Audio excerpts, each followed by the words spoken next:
Class 11 accounts का trial balance का एक क्वेश्चन करेंगे। Correct the following trial balance. इसमें मिस्टेक्स हैं तो हमें इसको करेक्ट करना है। मैंने ये सारे अकाउंट हेड्स यहाँ पे लिखे हैं हेड्स ऑफ अकाउंट्स वाले कॉलम में। ट्रायल बैलेंस बनाने के पहले एसेट्स, एक्सपेंसेस एंड लॉसेस का डेबिट बैलेंस होता है तो उसको डेबिट बैलेंस वाले कॉलम में दिखाएंगे। लायबिलिटीज, इनकम एंड कैपिटल का क्रेडिट बैलेंस होता है तो उसको क्रेडिट वाले कॉलम में दिखाएंगे। एसेट्स में से बैंक एक ऐसी एसेट है जिसका कभी कभी क्रेडिट बैलेंस हो सकता है in case of overdraft. Overdraft होता है लायबिलिटी, यानी कि नेगेटिव बैलेंस होता है बैंक का जब, तो वो क्रेडिट में दिखाते हैं लायबिलिटी में। अब है यहाँ पे ओपनिंग स्टॉक। अगर आपको ये इनकरेक्ट ट्रायल बैलेंस दे रखा हो पेपर में और आपको ओपनिंग स्टॉक, परचेजेस और क्लोजिंग स्टॉक तीनों दे रखा हो तो याद रखना, मैंने लास्ट क्वेश्चन में भी बताया था कि अगर परचेजेस दे रखा है खाली तो उसके साथ ओपनिंग स्टॉक आएगा, क्लोजिंग स्टॉक अगर दिया भी होगा तो नहीं आएगा।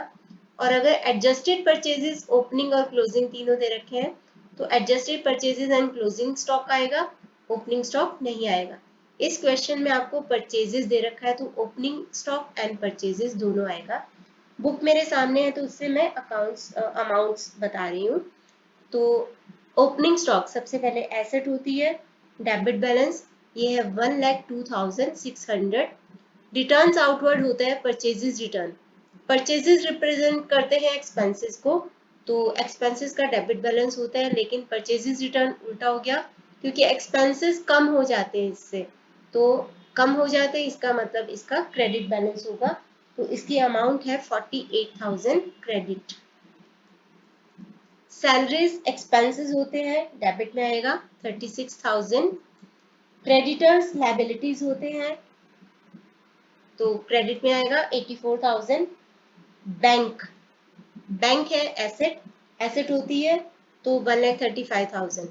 अच्छा, कई बार आपको बैंक ओवरड्राफ्ट की बजाय यहाँ पे ब्रैकेट में क्रेडिट बैलेंस लिखा होगा तो इसका मतलब वो ओवरड्राफ्ट है तो उसको क्रेडिट में दिखाएंगे। तो अभी यहाँ पे कुछ नहीं लिखा है तो दैट मीन्स पॉजिटिव बैलेंस है बैंक का, तो एसेट साइड पे आएगा 1,35,000। कैरेज इनवर्ड्स एक्सपेंस होता है भाड़ा, तो उसको डेबिट में दिखाएंगे। कैरेज इनवर्ड्स का मतलब होता है कि जब परचेजेस करते हुए जब आप भाड़ा वगैरह देते हो तो उसको कैरेज इनवर्ड्स बोलते हैं। कैरेज आउटवर्ड्स होते हैं जब आप सेल करते हुए कैरेज देते हो तो उसको कैरेज आउटवर्ड बोलते हैं। दोनों ही एक्सपेंसेस होते हैं तो दोनों का ही डेबिट बैलेंस होगा। आगे है रेंट रिसीव्ड, इनकम होता है तो उसका क्रेडिट बैलेंस होगा। डिस्काउंट अलाउड एक्सपेंस होता है तो उसका डेबिट होगा और ये अमाउंट है 6,000। उसके बाद है परचेजेस, परचेजेस एक्सपेंसेस को रिप्रेजेंट करते हैं, डेबिट होगा और अमाउंट है इसकी 3 lakh. Other liabilities credit balance होता है 60,000 है। डेटर्स एसेट होता है तो इसका डेबिट बैलेंस होता है 45,000। कैरेज आउटवर्ड्स भाड़ा एक्सपेंसेस होता है तो इसका भी डेबिट बैलेंस होगा। कैपिटल क्रेडिट बैलेंस होता है 1,65,000 है अमाउंट। मशीनरी एक एसेट होता है तो उसका 65,600 है कैपिटल। ओके, मशीनरी है 54,000, एसेट होता है, डेबिट होगा। रिटर्न्स इनवर्ड सेल्स रिटर्न होता है तो सेल्स का क्रेडिट होता है और सेल्स रिटर्न का डेबिट होता है 9,000 debit. Insurance claim received income है, इनकम का क्रेडिट बैलेंस होता है तो क्रेडिट पे आएगा 12,000।